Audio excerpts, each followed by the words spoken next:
Hello students, welcome back to Diya coaching classes. आज हम 24 जुलाई 2026 के मोस्ट इम्पॉर्टेंट करंट अफेयर्स को कवर करेंगे। अगर आप लोग किसी भी कॉम्पिटिटिव एग्जाम की प्रिपरेशन कर रहे हैं और डेली करंट अफेयर कवर करना चाहते हैं with detail explanation and GK static points, तो आप हमारे चैनल को फॉलो कर सकते हैं, सब्सक्राइब कर सकते हैं। ठीक है, सबसे पहले हम ये देखेंगे कि आज की क्लास में हम कौन कौन सी important current affair topics cover करने वाले हैं, ताकि आप समझ जाएं कि ये लेक्चर आपके लिए कितना इंपॉर्टेंट होने वाला है। तो सबसे पहला टॉपिक है समुद्र प्रदक्षिणा अभियान, जो हाल ही में चल रहा है, जो कि बहुत करंट अफेयर का सबसे इंपॉर्टेंट टॉपिक है। इसके बाद यूजीसी, जो एक इम्पॉर्टेंट टॉपिक है, क्योंकि कई राज्यों ने अब यूसीसी को जो है अडोप्ट किया है, मतलब अपने राज्य में उन्होंने उसे अपनाया है। इसके राज्य नियम के बारे में, जो आर्टिकल 44 है, उसके बारे में हम डिटेल से पढ़ेंगे। इसके बाद हम नीति आयोग की संरचना के बारे में पढ़ेंगे और उनके नए सीईओ कौन बने हैं उसके बारे में देखेंगे। अभी हाल ही में वैश्विक भूखमरी रिपोर्ट आई है सोफी 2026, उसके बारे में हम डिटेल से पढ़ेंगे। और जो खाद्य सुरक्षा है, इसके बारे में भी हम पढ़ेंगे, क्योंकि ये टॉपिक बहुत ही इंपॉर्टेंट है।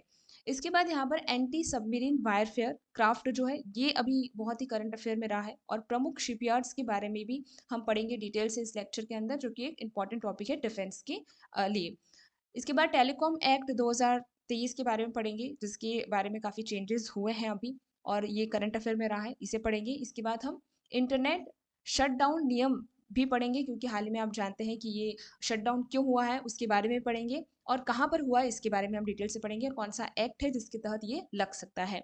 सबसे इंपॉर्टेंट टॉपिक जो है इस लेक्चर का, वो है भारत की पहली डेंगू वैक्सीन जो है वो आ गई है, इसका नाम क्या है। और इसके बाद इसके बारे में हम विस्तार से ये पढ़ेंगे कि ये किस तरीके से होता है, सीडीएसयू का क्या रूल्स हैं, उनका रोल क्या है, कौन सी डेंगू वैक्सीन बनी है, किस तरीके से बनी है, उसके बारे में पढ़ेंगे। इसके बाद हम खदानों का जो पर्यावरण सुधार है, जिसमें आरोह रिपोर्ट जो है जारी की गई है, उसके बारे में पढ़ेंगे, जो कि बहुत इंपॉर्टेंट है। कितनी माइंस जो है वो बैन की गई है, उसके बारे में। और यहाँ पर सबसे इंपॉर्टेंट है, एनवायरनमेंट का सबसे इंपॉर्टेंट टॉपिक है, जहाँ पर पेड़ों पर जो शाल बोरर का हमला हुआ है वो कहाँ पर हुआ है, और कई सारे जो साल के पेड़ है वो काटे गए हैं, कौन से जंगल में काटे गए हैं, क्या ये चीज़ है, बोरर हमला क्या है, वो सारी चीज़ें हम डिटेल से पढ़ने वाले हैं।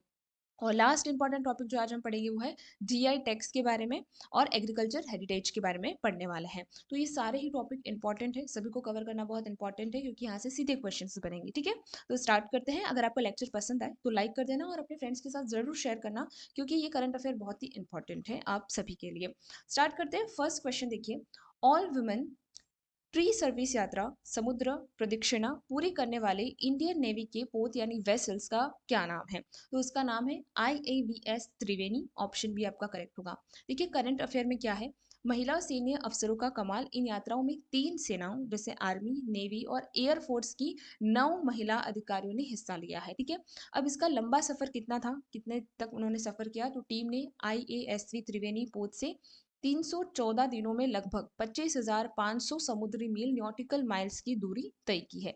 न्यूटिकल माइल्स क्या होता है उसके बारे में हम अभी पढ़ने वाले हैं, आप बने रहिए लेक्चर में। ठीक है, यह भारतीय इतिहास में तीनों सेनाओं की महिलाओं द्वारा एक साथ की गई पहली समुद्री यात्रा है। देखिए, यहाँ पर तीनों, आर्मी भी है, नेवी भी है और एयरफोर्स भी है, इन तीनों ने एक साथ में क्या किया है, इस समुद्री यात्रा को पूर्ण किया है। अब समझते हैं। सबसे पहले तो न्यूटिकल माइल क्या होता है, ये इंटरव्यू में क्वेश्चन सबसे ज्यादा पूछा जाता है कि न्यूटिकल माइल क्या है। तो एक समुद्री मील का मतलब होता है, जैसे हम किलोमीटर में देखें तो 1.852 किलोमीटर के बराबर होता है एक समुद्री मील। तो इससे, जैसे हम हमारे रोड को अगर मापते हैं तो किलोमीटर्स में मापते हैं, वैसे समुद्र की जो माप करते हैं उसको न्यूटिकल माइल्स में करते हैं। तो एक समुद्री मील का मतलब 1.853 किलोमीटर होता है।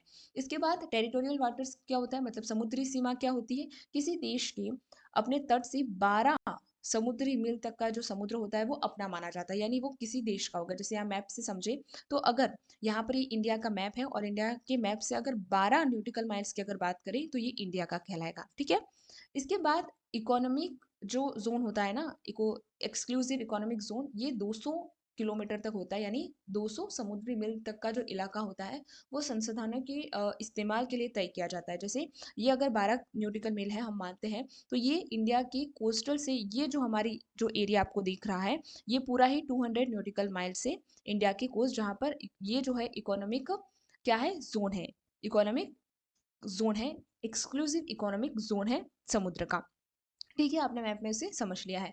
अब देखिए आईएमओ क्या है? अंतर्राष्ट्रीय समुद्री संगठन जो है वो इस संस्था का मेन काम है कि समुद्र से जुड़े हुए जितने भी नियम हैं वो आईएमओ बनाती है, जिसका मुख्यालय कहाँ पर है? लंदन के अंदर, ये आपको याद रखना है।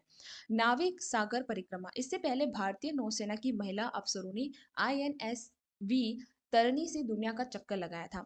भारत के जो राष्ट्रपति होते हैं वो तीनों सेनाओं के प्रमुख होते हैं, हम जानते ही हैं, लेकिन यहाँ पर मैंने मेंशन इसलिए किया है क्योंकि ये टॉपिक जुड़ा हुआ है इससे। इसके बाद यहाँ पर आईएनएसवी माधी जो है यह भारतीय नौसेना का पहला स्वदेशी सेलिंग बोट था। इसके बाद नेवी डे कब मनाया जाता है? तो ये हर साल 4 दिसंबर को मनाया जाता है, आपको डेट हमेशा याद रखनी पड़ेगी। भारतीय नौसेना का मोटो क्या है? तो शम नो वरुण, यानी वरुण देव हमारे लिए शुभ है। ये उनका क्या है? आदर्श वाक्य है नौसेना का। नेवी के चीफ कौन है? तो भारतीय नौसेना के प्रमुख chief of the naval staff कहा जाता है, जो कि आपको याद रखना है। ठीक है, तो ये हमने फर्स्ट क्वेश्चन और फर्स्ट टॉपिक को डिटेल से समझा है। अब नेक्स्ट क्वेश्चन है, उत्तराखंड, गुजरात और असम के बाद समान नागरिक संहिता यूसीसी यानी uniform civil code bill pass करने वाला भारत का चौथा राज्य कौन सा बना है? तो भारत का चौथा राज्य जिसने यूसीसी बिल जो है उसको अपने राज्य में अपनाया है वो है मध्य प्रदेश। ऑप्शन बी यहाँ पर आपका करेक्ट होगा।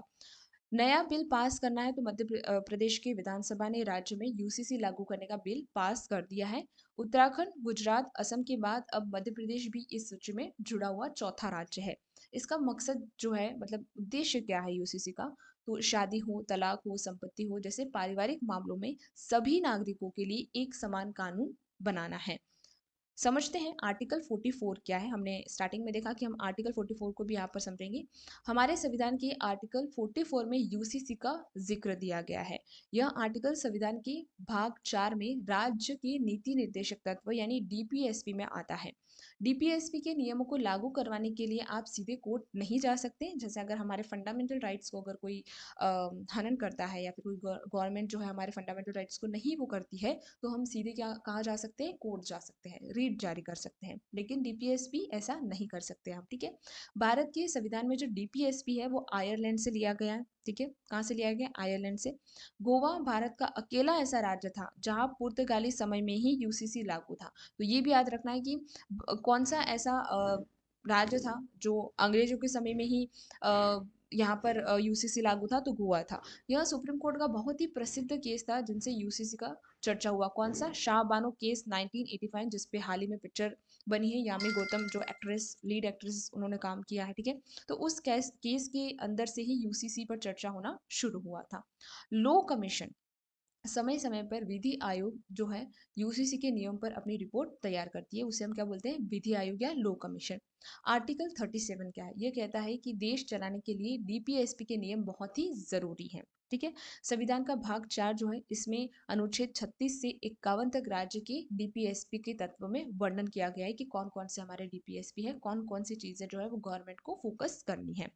सरला मुद्दल केस जो 1995 में हुआ था, इस केस में सुप्रीम कोर्ट ने सरकार को देश में यूसीसी लागू करने की सलाह दी थी। ये इंपॉर्टेंट है, वो कौन सा केस है जिसमें सुप्रीम कोर्ट ने सरकार को यूसीसी लागू करने की सलाह दी थी? तो ये सरला मुद्दल केस 1995 है। और चर्चा कब शुरू हुई थी? शाहबानो केस 1985 के अंदर। नेक्स्ट क्वेश्चन हमारा यहाँ पर है, हाल ही में नीति आयोग के नए मुख्य कार्यकारी अधिकारी सीईओ के रूप में किसे नियुक्त किया गया है? तो अनुराग जैन को नियुक्त किया गया है अभी सीईओ। तो ऑप्शन बी आपका यहाँ पर बिल्कुल करेक्ट होगा। सीनियर आईएएस अधिकारी अनुराग जैन को नीति आयोग का नया सीईओ बनाया गया है। किसकी जगह ली उन्होंने? उन्होंने बीवीआर सुब्रमण्यन की जगह ली है जिसका कार्यकाल पूरा हो गया था। सीईओ का काम क्या होता है? तो सीईओ नीति आयोग के सभी मुख्य काम और योजनाओं को लागू करवाने की देखरेख करते हैं। कब बना है नीति आयोग? तो नीति आयोग 1 जनवरी 2015 को प्लानिंग कमीशन की उसने जगह दी है। नीति आयोग की फुल फॉर्म क्या है? National institution for transforming India. अध्यक्ष कौन होते हैं? तो भारत के प्रधानमंत्री जो है वो नीति आयोग के अध्यक्ष होते हैं। गवर्निंग काउंसिलिंग यानी इसमें सभी राज्यों के मुख्यमंत्री और केंद्र शासित प्रदेशों के उपराज्यपाल शामिल होते हैं। कैसी संस्था है ये? एक नॉन कॉन्स्टिट्यूशनल संस्था है, यानी गैर संवैधानिक है, जो सरकार के थिंक टैंक के रूप में काम करती है। काम करने का तरीका क्या है? यह बॉटम अप यानी नीचे से ऊपर मॉडल पर काम करता है जहां राज्यों की बात सुनी जाती है। पहले उपाध्यक्ष, तो नीति आयोग के पहले उपाध्यक्ष अरविंद पंगड़िया थे। पहली सीईओ कौन थी? पहली सीईओ जो है वो श्री श्रीगुंती खुल्लर थी। इसके बाद योजना आयोग की शुरुआत कब हुई? तो योजना आयोग का जो गठन है वो 15 मार्च 1950 को हुआ था। आकांक्षी जिला कार्यक्रम क्या है? यह नीति आयोग की एक बहुत ही प्रसिद्ध योजना है जो पिछले पिछड़े जिलों के विकास के लिए शुरू की गई थी। क्वेश्चन नंबर 4 है, यूएन और डब्ल्यूटीओ द्वारा जारी सोफी 2026 रिपोर्ट के अनुसार दुनिया में भूखमरी का सबसे बड़ा केंद्र यानी एपिसेंटर कौन सा महाद्वीप बना है? तो सबसे बड़ा जो एपिसेंटर है भूखमरी का वो अफ्रीका को कहा है। ऑप्शन बी यहाँ पे बिल्कुल करेक्ट हो जाएगा आपका। नई रिपोर्ट क्या है? देखिए, संयुक्त राष्ट्र की सोफी, अब इसके फुल फॉर्म याद रखना है आपको, state of food security and nutrition in the world report जारी हुई है। रिपोर्ट के मुताबिक अफ्रीका महाद्वीप अब दुनिया में भूखमरी का सबसे बड़ा केंद्र बन गया है। इतिहास में पहली बार ऐसा हुआ है जब अफ्रीका में भूखे लोग की संख्या एशिया से ज्यादा हो गई है। समझते हैं। FAO का ऑफिस कहाँ है? तो खाद्य एवं कृषि संगठन का हेडक्वार्टर रोम, इटली में स्थित है। इसके बाद विश्व खाद्य कार्यक्रम यानी WFP, इस संस्था को साल 2020 में नोबेल शांति पुरस्कार मिला था। SDG 2 यानी संयुक्त राष्ट्र के सतत विकास लक्ष्य गोल 2 का मकसद दुनिया में भूखमरी खत्म करना है यानी जीरो हंगर है। हर साल 16 अक्टूबर को वर्ल्ड फूड डे मनाया जाता है। यह इंडेक्स दुनिया में भूखमरी के हालात को नापने के लिए जारी किया जाता है। नापने का तरीका क्या है? इसमें 4 चीजें देखी जाती हैं: अल्प पोषण, बच्चों का काम कम वजन, बच्चों की लंबाई रुकना और बाल मृत्यु दर। अफ्रीका का आकार क्या है? तो अफ्रीका दुनिया का सबसे बड़ा महाद्वीप है। अफ्रीका का सलेह इलाका जो है वो सूखा है और भूखमरी से सबसे ज्यादा परेशान है। एसडीजी का लक्ष्य वर्ष, तो संयुक्त राष्ट्र के सभी 17 सतत विकास लक्ष्य को 2030 तक हासिल करने का लक्ष्य है। FAO की स्थापना 16 अक्टूबर को 1945 में हुई थी और इसी दिन खाद्य दिवस भी मनाते हैं 16 अक्टूबर को। अगला क्वेश्चन है, इंडियन नेवी में शामिल किया गया नया anti submarine warfare craft INS Malvan किस शिपयार्ड द्वारा बनाया गया है? तो ये कोचिन शिपयार्ड लिमिटेड द्वारा बनाया गया है। ऑप्शन बी बिल्कुल करेक्ट होगा। INS मालवन एक नया युद्धपोत है जिसे दुश्मन की पनडुब्बियों को पकड़ने के लिए नेवी में शामिल किया गया है। किसने बनाया है इसे? कोचिन शिपयार्ड लिमिटेड ने तैयार किया है जो कि केरल में है। ठीक है। खास निशान क्या है? तो इसका लोगो छत्रपति शिवाजी महाराज के प्रसिद्ध हथियार बाघ नख ने लिया गया है। कोचिन शिपयार्ड की अगर बात करते हैं तो 1972 में बना था ये और यह भारत के सबसे बड़े शिपयार्ड में से एक है। INS विक्रांत भारत का पहला अपना विमान वाहक पोत INS विक्रांत भी इसी शिपयार्ड ने बनाया था। देन आफ्टर ASWC प्रोजेक्ट, इसका काम तटीय इलाकों के पास छिपी दुश्मन की पनडुब्बियों को खोजना और नष्ट करना है। इसके बाद माझा गांव डाक क्या है? यह मुंबई में है और यहाँ पनडुब्बियां व बड़े युद्धपोत बनते हैं। देन आफ्टर GRSE क्या है? Garden research ship words Kolkata में स्थित है। सिंधु कोश यह भारतीय नेवी की प्रसिद्ध डीजल इलेक्ट्रिक पनडुब्बियों की एक सीरीज है। INS अरिहंत यह भारत की पहली स्वदेशी परमाणु ऊर्जा से चलने वाली पनडुब्बी है। प्रोजेक्ट 75, इसके तहत भारत ने फ्रांस की मदद से 6 स्कॉर्पिन क्लास की पनडुब्बियां बनाई थी। गोवा शिपयार्ड यह वास्को द गामा गोवा में स्थित भारत का एक प्रमुख रक्षा शिपयार्ड है। हिंदू शिपयार्ड क्या है? मतलब हिंदुस्तान शिपयार्ड, यह विशाखापट्टनम आंध्र प्रदेश में स्थित भारत का पुराना शिपयार्ड है। नेक्स्ट क्वेश्चन है, सेंट्रल, ये रहा ये शिपयार्ड आप देख रहे हैं। देखिए क्या नाम है इसका? इसका नाम हमारा है जो INS मालवन। ठीक है। नेक्स्ट क्वेश्चन बढ़ते हैं। सेंट्रल दिल्ली में हाल ही में लगाया गया इंटरनेट शटडाउन नए टेलीकम्युनिकेशन एक्ट 2023 की किस धारा यानी सेक्शन के तहत लागू किया जाता है? तो ये सेक्शन 20 क्लॉज 2 क्लॉज बी के तहत लगाया जाता है। ऑप्शन बी सही होगा। इंटरनेट बंद, सेंट्रल दिल्ली के कुछ हिस्सों में सुरक्षा कारणों से इंटरनेट बंद किया गया था। कानूनी धारा, तो ये हमारे टेलीकॉम एक्ट 2023 की सेक्शन 20 क्लॉज 2 क्लॉज बी का इस्तेमाल करके लगाया गया है। सरकार का अधिकार क्या? देखिए, इमरजेंसी या जनता की सुरक्षा के लिए सरकार इस धारा के तहत इंटरनेट सेवा रोक सकती है। पुराना कानून बदला है। इस नए कानून ने 1885 के पुराने इंडियन टेलीग्राफ एक्ट की जगह ली है। तरई क्या है? यह भारत की टेलीकॉम कंपनी के नियम तय करने वाली सरकारी एजेंसी है। तरई का हेडक्वार्टर कहाँ है? तो ये नई दिल्ली में स्थित है। अनुराधा भसीन केस क्या है? देखिए सुप्रीम कोर्ट ने कहा था कि इंटरनेट इस्तेमाल करना नागरिकों का मौलिक अधिकार है, फंडामेंटल राइट है। इसके बाद अनुच्छेद 19 क्लोज 2 क्या है? तो इसके तहत सरकार देश की सुरक्षा के लिए कुछ अधिकारों पर रोक लगा सकती है, तो इसके तहत ही इंटरनेट बंद किया गया है। इसके बाद अनुच्छेद 21 सुप्रीम कोर्ट के मुताबिक इंटरनेट का अधिकार जीवन के अधिकार से भी जुड़ा हुआ है, तो कहीं ना कहीं ये हमारे आर्टिकल 21 से भी है। आईटी एक्ट 2000 यह कानून भारत में साइबर अपराधों और ऑनलाइन सुरक्षा को संभालता है। सेक्शन 66 ए क्या है? 66 ए आईटी एक्ट की इस धारा को सुप्रीम कोर्ट ने खत्म कर दिया था क्योंकि यह बोलने की आजादी रोकती है, तो ये आपको सबसे इंपॉर्टेंट याद रखना है क्योंकि इस क्वेश्चन से ये जुड़ता है।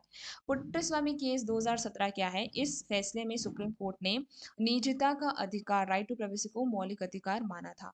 इसके बाद राष्ट्रीय सुरक्षा अधिनियम, यह कानून सरकार को देश की सुरक्षा के लिए संदिग्ध व्यक्ति को हिरासत में लेने की शक्ति देता है।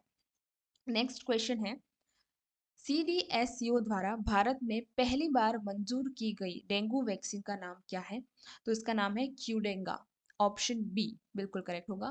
क्यूडेंगा डेंगू वैक्सीन। भारत की दवा नियामक संस्था सीडीएसयू ने डेंगू की पहली वैक्सीन क्यूडेंगा को मंजूरी दी है। किसने बनाई है? इसे जापान की टाकेडा बायोफॉर्मुलिकल कंपनी ने बनाया है। किसके लिए? ये 4 से 60 साल तक के लोगों को डेंगू से सभी वायरस टाइप से बचाएगी। ठीक है, देखिए सबसे पहले तो सीडीएसओ का काम क्या है? ये संस्था भारत में नई दवाओं और टीकों की जांच और मंजूरी देने का काम करती है। इसके बाद डीसीजीआई क्या है? तो सीडीओ के हेड को भारत का ड्रग कंट्रोल जनरल कहा जाता है, जो हेड होता है ना उसको। डेंगू का वायरस, तो डेंगू जो है वो फ्लेविरेटिड परिवार का वायरस है, ये आपको याद रखना है। साइंटिफिक नेम्स पूछे जाते हैं, ठीक है। कौन सा मच्छर है? तो डेंगू का वायरस मादा एंडीज इजिप्टी मच्छर के काटने से फैलता है, ये आपको नाम याद रखना है। ऑप्शन में ये ही पूछा जाता है। राष्ट्रीय डेंगू दिवस कब मनाया जाता है? 16 मई को नेशनल डेंगू मनाया जाता है। प्लेटेट्स कम होना, मतलब डेंगू जब होता है तो हमारे प्लेटेट्स जो होती है उसकी संख्या जो है तेजी से गिर जाती है, ठीक है। ड्रग्स एक्ट 1940, तो भारत में दवाओं की गुणवत्ता इसी कानून के तहत होती है, तो आपको याद रखना है कि हाँ एक ड्रग एक्ट होता है 1940 के तहत। डेंगू के कितने प्रकार होते हैं? 4 प्रकार होते हैं, ठीक है। डेन 1, डेन 2, डेन 3, डेन 4, ठीक है। इसको आप सीरोटाइप्स भी बोलते हैं, 4 सीरोटाइप्स होते हैं। टाइगर मॉस्किटो एंडिस जो इजिप्टी है मच्छर को शरीर पर सफेद पट्टियां होने के कारण टाइगर मॉस्किटो कहा जाता है। मलेरिया या मच्छर, तो मलेरिया बीमारी मादा एनोफेलिस मच्छर के काटने से होता है, ये बहुत इंपॉर्टेंट है, आपको याद रखना है। मलेरिया मादा मच्छर मच्छर जो है एनोफेलिस के काटने से होता है। वहीं जो डेंगू है वो एंटीज इजिप्टी नाम के मादा मच्छर के काटने से होता है। दोनों याद रखने हैं नाम। नेक्स्ट क्वेश्चन है, कोयला मंत्रालय द्वारा वैज्ञानिक रूप से बंद हो चुकी 52 खदानों की पर्यावरण सुधार पर जारी पहली रिपोर्ट का नाम क्या है? तो इस पहली रिपोर्ट का नाम है आरोह। ऑप्शन बी करेक्ट होगा। नई रिपोर्ट क्या? देखो कोयला मंत्रालय ने बंद हो चुकी खदानों की जमीन को फिर से हरा भरा बनाने पर पहली रिपोर्ट आरोह जारी की। क्या है रिपोर्ट में? इसमें बताया गया है कि बंद खदानों पर पेड़ लगाकर और सोलर पार्क बनाकर उन्हें कैसे ठीक किया गया। कोयला मंत्री अभी भारत के कोयला और खान मंत्री जी किशन रेड्डी है, ठीक है। समझते हैं भारत का स्थान की बात करें तो भारत दुनिया में कोयले का दूसरा सबसे बड़ा उत्पादक देश है, क्योंकि कोयला से जुड़ी हुई चीजें करंट अफेयर में है तो हमें सारी चीजें कवर करनी है। कोयले की किस्में कितने होते हैं? 4 प्रकार होते हैं। एटनाइट सबसे अच्छा, इसके बाद बिटुमिनस, लिग्नाइट और पीट, ये 4 प्रकार के कोयले होते हैं। भारत में कौन सा कोयला पाया जाता है? तो भारत में सबसे ज्यादा बिटुमिनस प्रकार का कोयला पाया जाता है। इसके बाद कोल इंडिया लिमिटेड, यह सरकारी कोयला कंपनी 1975 में बनी थी और यह एक महारत्न कंपनी में शामिल है। कोयले का राष्ट्रीयकरण, तो 1971 से 1973 के बीच कोयला खदानों को पूरी तरह सरकारी नियंत्रण में लिया गया था। भारत का रूर इलाका कौन सा है? तो दामोदर नदी घाटी को कोयले की प्रचुरता की वजह से भारत का रूर कहा जाता है। जरिया खदान कहाँ स्थित है? झारखंड की जरिया खदान भारत में सबसे ज्यादा कोयले देने वाली खदानों में से एक है। नवेली खदान, ये इंपॉर्टेंट लोकेशंस भी आपको याद रखनी पड़ेगी। तमिलनाडु का नवेली क्षेत्र लिग्नाइट भूरे कोयले के लिए प्रसिद्ध है। एथ्रेसाइट कोयला, इसमें कार्बन की मात्रा सबसे अधिक यानी 80 से 75 95% होती है और यह जलने पर धुआं नहीं देता है। ठीक है, एथ्रेसाइट इसकी मात्रा जो है, कार्बन की मात्रा जो है वो ज़्यादा होती है इस कोयले के अंदर। रानीगंज खदान आपने सुना ही होगा इस नाम को। पश्चिम बंगाल की रानीगंज खदान भारत की सबसे पहले कोयला खदान है जो कि 1774 में शुरू हुई थी। नेक्स्ट क्वेश्चन है हमारा, हाल ही में मध्य प्रदेश की डिंडोरी जंगलों में किस कीड़े के हमले के कारण 1.5 लाख साल के पेड़ को काटने की नौबत आई है? 1.5 लाख साल के पेड़ कटे हैं। तो ये कौन से हमारे कीड़े के हमले हुए हैं यहाँ पर? तो यहाँ पर साल बोरर नाम के कीड़े का हमला हुआ। ऑप्शन बी बिल्कुल सही होगा आपका। देखो, पेड़ों पर संकट क्या है, मध्य प्रदेश के डिंडोरी के जंगल में शाल बोरर नाम की कीड़े ने हमला कर दिया। पेड़ काटने का फैसला, बीमारी को बाकी पेड़ों में फैलाने से रोकने के लिए 1.5 लाख साल के पेड़ों को काटने की सलाह दी गई है। कैसे नुकसान पहुंचाता है? यह कीड़ा पेड़ की छाल के अंदर घुसकर तने को अंदर से खोखला कर देता है। वैज्ञानिक नाम देखते हैं इस कीड़े का। साइंटिफिक नाम, अब देखिए बहुत बड़ा नाम है, मैं कोशिश करती हूँ प्रोनाउंस करने का। होप्लो क्रेमेबेक्सी स्पीनी क्रॉनिस है, जो एक बीटल है। साल का पेड़, साल ट्री क्या है? साल का साइंटिफिक नाम शोरिया रोबोस्टा है। यह भारत के पर्णपाती यानी डिसेशियस वनों का प्रमुख पेड़ है। सबसे ज्यादा जंगल क्षेत्रफल के मामले में भारत में सबसे ज्यादा जंगल जो है वो मध्य प्रदेश में है। वन रिपोर्ट की बात करें तो भारत की फॉरेस्ट रिपोर्ट हर 2 साल में देहरादून स्थित FSI द्वारा जारी की जाती है। कान्हा नेशनल पार्क, एमपी का कान्हा नेशनल पार्क अपने साल और बांस के सुंदर जंगलों के लिए मशहूर है। टाइगर स्टेट, सबसे ज्यादा बाघ और नेशनल पार्क होने की वजह से एमपी में, मध्य प्रदेश में टाइगर स्टेट कहा जाता है। इसके बाद पर्णपाती वन, ये वो जंगल होते हैं जिन्हें पेड़ साल में एक बार, है ना, जिनके पेड़ साल में एक बार अपनी पत्तियां गिरा देते हैं। इसके बाद जंगल प्रबंधन नियम, जंगलों में कीड़ों या बीमारी से निपटने के लिए पर्यावरण मंत्रालय की खास गाइडलाइंस होती है। FSA की स्थापना, भारतीय वन सर्वेक्षण फॉरेस्ट सर्वे ऑफ इंडिया की स्थापना 1981 में हुई थी। वन संरक्षण अधिनियम, भारत में वन संरक्षण अधिनियम 1980 में लागू किया गया था। आज का जो लास्ट इंपॉर्टेंट टॉपिक हमारा है, नेशनल मैंगो डे पर चर्चा में रहे प्रसिद्ध मानकुराद आम का संबंध किस राज्य से है? तो इसका संबंध गोवा से है। ऑप्शन बी करेक्ट होगा। नेशनल मैंगो डे पर गोवा के खास मानकुदार आम की चर्चा और मांग रही। दूसरा नाम क्या है इसका? गोवा में इसे स्थानीय लोग मेलकोराडो भी कहा जाता है ना, मालको राडो भी कहा जाता है। इस आम को इसके बेहतरीन स्वाद और मीठेपन के लिए GI टैग मिला हुआ है। जीआई टैग, पहला जीआई टैग भारत में, सबसे पहला जीआई टैग 2004 में दार्जिलिंग चाय को मिला था। कितने साल के लिए? एक बार जीआई टैग मिलने पर वह 10 साल के लिए मान्य यानी वैलिड रहता है, ये याद रखना। जीआई का ऑफिस कहाँ है? भारत में जीआई टैग की रजिस्ट्री का मुख्य ऑफिस चेन्नई तमिलनाडु में स्थित है। अल्फांसो आम, अब आम है तो आम के बारे में पढ़ना पड़ेगा। प्रसिद्ध अल्फांसो हापुस आम का संबंध जो है वो महाराष्ट्र के रत्नागिरी इलाके से है।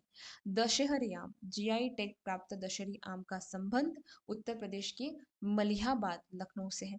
जर्दालू आम, ये जीआई टैग प्राप्त जर्दालू आम बिहार के भागलपुर जिले का प्रसिद्ध है। राष्ट्रीय फल आम, हम सभी को पता है कि हमारा राष्ट्रीय फल है। वैज्ञानिक नाम क्या है इसका? तो आम का साइंटिफिक नाम मैंगीफेरा इंडिका है। ठीक है। जीआई एक्ट, भारत में भौगोलिक संकेत अधिनियम 1999 के पास किया गया था। ठीक है। इसके बाद लंगड़ा आम, आपने नाम सुना होगा, काफी फनी नेम है। तो प्रसिद्ध जीआई टैग प्राप्त लंगड़ा आम जो है मुख्य रूप से वाराणसी के उत्तर प्रदेश से संबंधित है। आज हमने बहुत ही इंपॉर्टेंट टॉपिक्स, इन 10 टॉपिक्स को डिटेल से समझा है।